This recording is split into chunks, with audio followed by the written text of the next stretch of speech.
Good morning, children. Today we are going to learn about lesson 6 in the heart of a seed.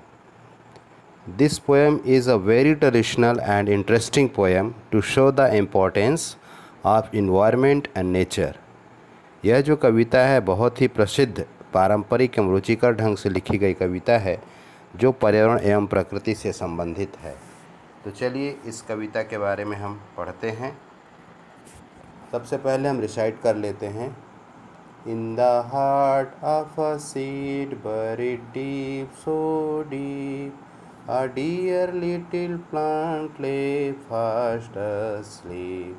Again. In the heart of a seed buried deep, so deep, a dear little plant lay fast asleep. Wake, said the sunshine, and creep to the light. Wake, said the voice of the raindrops bright. The little plant heard and it rose to see. The little plant heard and it rose to see what the wonderful outside world might be. What the wonderful outside world might be. In the heart of a seed buried deep, so deep, a dear little plant lay fast asleep. तो चलिए अब देखते हैं कि इस poem में जो lines लिखे हैं उन सब का मतलब क्या है और उनके मीनिंग्स को जानते हुए इस पोयम को समझने का प्रयास करते हैं। In the first stanza, in the heart of a seed buried deep, so deep, a dear little plant lay fast asleep. तो इसका जो मतलब होता है वो ये है कि in the heart of a seed, जिस प्रकार आप यहाँ पर एक चित्र में देख रहे हैं, यह एक सीड है अर्थात बीज है। उसके हार्ट में मतलब बीचों बीच में क्या है, बरीड डीप सो डीप। ये तो है वो बरीड डीप सो डीप मतलब ज़मीन पर गाड़ने को हम बरी बोलते हैं। एंड थर्ड फॉर्म में सेकंड फॉर्म में है बरीड। डीप गहरा, सो डीप गहरा से गहरा, माने ज़मीन पे ये जो बीज है वो बहुत नीचे दबा हुआ है, ज़मीन में मिट्टी से ढक दिए हैं, माने ढका हुआ है। क्या है इसके नीचे में, डियर लिटिल प्लांट, एक छोटा सा नन्हा प्यारा पौधा उस सीड के अंदर में ज़मीन के नीचे ढका हुआ है या दबा हुआ है। ले, और कैसा है वो, ले फास्ट असलीप, गहरी नींद में सोया हुआ है, गहरी नींद में सोया हुआ है। तो इन चारों लाइनों का मतलब हुआ कि किसी बीज के हार्ट में एक छोटा सा नन्हा पौधा गहरी नींद में सोया हुआ है और वह कहाँ है, ज़मीन के नीचे दबा हुआ है। अब उसके बाद देखिए नेक्स्ट स्टेंजा में है, wake said the sunshine, wake said the sunshine. Wake का मतलब जागना, सैड जो होता है ये है सेकंड फॉर्म ऑफ से माने कहना, सैड माने कहा। तो द सनशाइन, सनशाइन माने सूर्य की चमक या सूर्य की किरणें। सूर्य की किरणों ने क्या कहा, वेक जागो, and creep to the light, and creep to the light, और प्रकाश की ओर बढ़ो, प्रकाश की ओर चलो। तो याद रखना है कि यहाँ क्रीप शब्द प्रयोग हुआ है, जो कि ज़मीन के सहारे आगे बढ़ते हैं उसको क्रीपिंग कहते हैं। नेक्स्ट लाइन में लिखा है कि wake set the voice of the raindrops bright, जो वर्षा की बूंदें हैं जो चमक रही थी उन्होंने भी कहा, उनकी भी आवाज़ आई कि उठो। तो यहाँ पर कौन कौन है जो नन्हे से पौधों की जगा रहे हैं, तो फर्स्ट है द सनशाइन एंड सेकंड है द रेनड्रॉप्स ब्राइट। ये दोनों इस छोटे से नन्हे पौधे को जगाने का प्रयास कर रहे हैं और जागने के लिए कह रहे हैं। सनशाइन कहता है कि प्रकाश की ओर बढ़ो, और जो रेनड्रॉप्स ब्राइट है वह भी आवाज़ देकर उसको कहता है कि तुम जाग जाओ। इस प्रकार से देखिए अब इस चित्र में, इन दिस पिक्चर, जो सीड था वह पानी की बूंदें और सूर्य के प्रकाश को पाकर ज़मीन से ऊपर आ गया और ये नन्हे से पौधे के रूप में तैयार हो गया है। अब देखिए यहाँ ग्रीन पार्ट है और वो जो बीज था वो 2 भागों में बट गया है। तो इस प्रकार से यहाँ से एक छोटा सा डियर प्लांट तैयार हो गया है। In the last stanza the little plant heard and it rose to see what the wonderful outside world might be. स्वाभाविक बात है, जब हम किसी को आवाज़ देते हैं तो वह सुनता है या वे सुनते हैं। तो ठीक उसी प्रकार सूर्य की किरण और वर्षा की बूंदों की आवाज़ उस सोते हुए नन्हे से पौधे के कानों में पहुंचा और उसने सुना। The little plant heard, little plant heard, सुना। याद रखेंगे यहाँ पर HEARD, this is the second form of her. HEAR हर माने सुनना और यहाँ पर डी जोड़ दिए तो पास्ट टेंस हो गया। तो सुना, उस छोटे से पौधे ने सुना। And it rose to see, rise मतलब उठना या उगना और ये रोज मतलब उठा। तो उसको सुनकर नन्हा सा पौधा उठा टू सी, बाहर देखने के लिए। What the wonderful outside world might B, कि बाहरी जो सुंदर दुनिया है, विश्व है, कितना सुंदर हो सकता है, कितना अच्छा है, इसको देखने के लिए वो जागा।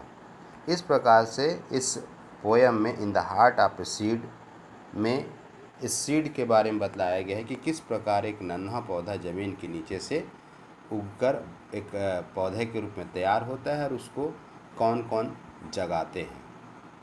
तो आई थिंक आपको यह पोयम समझ में आ गया होगा। अब उसके बाद इसमें हम देखते हैं कि किस प्रकार से इसके रीडिंग कॉम्प्रिहेंशन को हम लिखें। तो चलिए हम रीडिंग कॉम्प्रिहेंशन को भी देख लेते हैं। इसमें देखिए फर्स्ट क्वेश्चन, मैं कुछ यहाँ बताने वाला हूँ, ध्यान से सुनिएगा और देखिएगा कि जब हम किसी प्रश्न को लिखते हैं तब आंसर लिखने से पहले हमको ये ध्यान रखना पड़ता है कि उसमें कौन से WH वर्ड्स यूज़ हुए हैं। उन WH वर्ड्स के अनुसार ही हमको आंसर लिखना चाहिए। आंसर को पूरा रटना नहीं है, आंसर को समझना है, तभी हम उसको आगे तक याद कर पाएंगे। और रटेंगे तो हम कुछ समय के लिए याद रखेंगे, बाद में भूल जाएंगे। तो क्वेश्चन का आंसर लिखने का सबसे अच्छा तरीका ये होता है कि हमको उसमें देखना होता है कि कौन सा WH वर्ड्स यूज़ हुआ है। जस्ट लाइक फर्स्ट क्वेश्चन यहाँ कि who asked the little plant to wake up, का मतलब हुआ कि नन्हे से पौधे को जागने के लिए किसने कहा, किसने कहा। इसलिए मैंने देखी यहाँ पर WH वर्ड्स अर्थात WHO, हु को मैंने ब्लैक में लिखा है, तो आप हु को ही चेंज करेंगे, बाकी सारे वर्ड्स को एज टू एज आंसर में उतार देंगे प्रश्न का। तो बताइए क्या याद करना है? कुछ नहीं, केवल WH को हटाकर उसकी जगह आंसर लिख देंगे the sunshine and the rain drops. बस हु के जगह हमने क्या किया, the sunshine and rain drops. ये दो चीज़ों को हमने लिखा, पहला लिखा सूर्य की किरण और दूसरा हमने लिखा रेन ड्रॉप्स, वर्षा की बूंदें।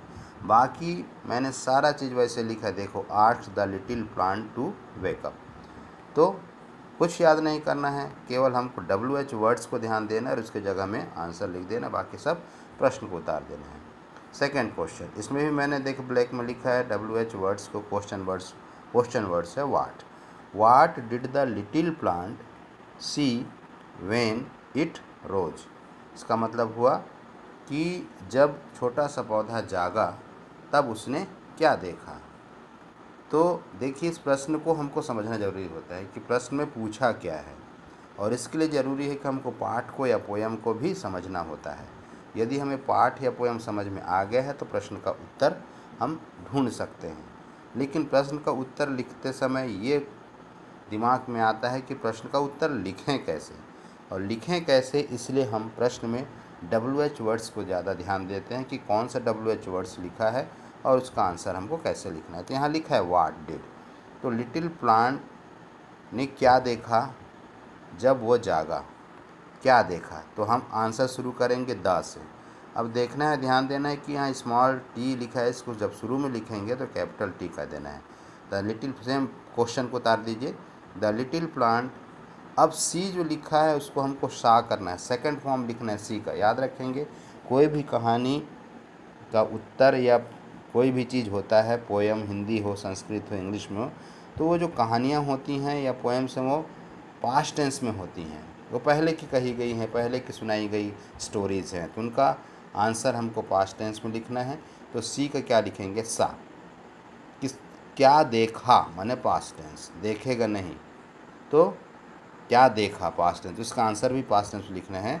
द लिटिल प्लांट सा, सी का सा, द वंडरफुल आउटसाइड वर्ल्ड, उस नन्हे से पौधे ने चमत्कारिक या बहुत ही अच्छा बाहरी दुनिया को देखा। इस उत्तर को हम इस तरीके से भी लिख सकते हैं, इसको हम व्हेन से शुरू कर सकते हैं। When the little plant rose it saw the wonderful outside world. इन दो तरीक़ों से हम उत्तर को लिख सकते हैं, तो आपको जो भी सरल लगे उस तरीके से लिखेगा। नेक्स्ट क्वेश्चन है तीसरा। देखिए, इसमें भी मैंने क्वेश्चन वर्ड्स को ब्लैक से लिखा है। whom does the sunshine wake up every morning, make a list। अब इसमें ध्यान रखिएगा, ये कह रहा है कि जब हम सनशाइन की बात करें तो लिखा है क्वेश्चन कि whom does the sunshine wake up every morning, make a list। जो सूर्य की किरणें हैं वो किनको या किन लोगों को सुबह जगाता है, उसकी सूची बनाइए। whom, तो whom does, तो हम आंसर से शुरू पूरे करेंगे तो दा से लिखना भी शुरू कर सकते हैं या हम एवरी मॉर्निंग शुरू कर सकते हैं। तो in every morning the sunshine wake up the following, माने जो सनशाइन है हर सुबह, प्रत्येक सुबह निम्न लोगों को जगाता है। देखिए, बहुत जब भी कोई प्रश्न ऐसा हो जिसमें किन लोगों को, कितने लोग, कौन कौन से, कितने प्रकार, नाम लिखिए, तो ऐसा ही आंसर लिखना चाहिए। Are the following, name of the following, types of the name, जिस प्रकार से चीज़ों को हमको इस प्रकार नंबरिंग दे के लिखना चाहिए जिससे हमको अच्छे नंबर्स मिलते हैं। तो इसका आंसर हो जाएगा in every morning the sunshine wake up the following. First है ह्यूमन बींग्स, हम लोग सभी को जगाता है। दूसरा है प्लांट्स, प्लांट्स भी सूर्य की रोशनी पाकर, सूर्य का प्रकाश पाकर ही जागते हैं। बर्ड्स, जैसे सुबह होता है बर्ड्स चहचहाने लगते हैं। एनिमल्स, पशुओं को भी जगाता है। तो इस प्रकार से अन्य भी चीज़ें आप इसमें ऐड कर सकते हैं, लेकिन मेरे ख्याल से सारे चीज़ आ गए, human beings, plants, birds and animals. इस प्रकार से हम जब भी प्रश्न का उत्तर लिखें तो उसमें ये ध्यान देना चाहिए कि प्रश्न में पूछा क्या है और WH वर्ड क्या यूज़ हुआ है। तो एक बार से फिर मैं ध्यान दिला दूं कि पहला क्वेश्चन में हु प्रयोग हुआ है, दूसरे में व्हाट प्रयोग हुआ है और तीसरे में whom का प्रयोग किया गया है। और जो चौथा क्वेश्चन है उसका मैं यहाँ पर आपको नहीं बताऊँ, क्योंकि चौथा क्वेश्चन का जो आंसर होगा पूरा हमको पोएम को लिखना है। उसमें लिखा है, प्रश्न को पढ़ देता हूँ एक बार, कि right the lines from the poem which describe the above pictures. तो उसमें उन सारे लाइन्स को लिखना पड़ेगा क्योंकि उन सब में पिक्चर का वहाँ डिटेल में है। तो आई थिंक आप सबको यह पोएम समझ में आ गया होगा और मैंने प्रश्नों के उत्तर भी आपको बता दिए हैं। तो एक बार आप लोग इसका स्क्रीनशॉट भी कर सकते हैं, मैं इसको बड़ा कर देता हूँ, इसको शॉर्ट कर सकते हैं, देख सकते हैं किस प्रकार से मैंने उत्तर लिखा है। इसके बाद फिर इसका भी आप स्क्रीनशॉट कर लीजिए और ये नेक्स्ट है थर्ड। इस प्रकार से आप आसानी से लिख सकते हैं। आई थिंक आप सबको यह पोएम समझ में आ गया होगा। मिलते हैं हम अपने नेक्स्ट वीडियो में। इसके नेक्स्ट पार्ट बचे हुए हैं वोकैबुलरी और ग्रामर का, उसका भी वीडियो बनाकर मैं सेंड करूँगा, इसमें अपलोड करूँगा। Thank you to everyone.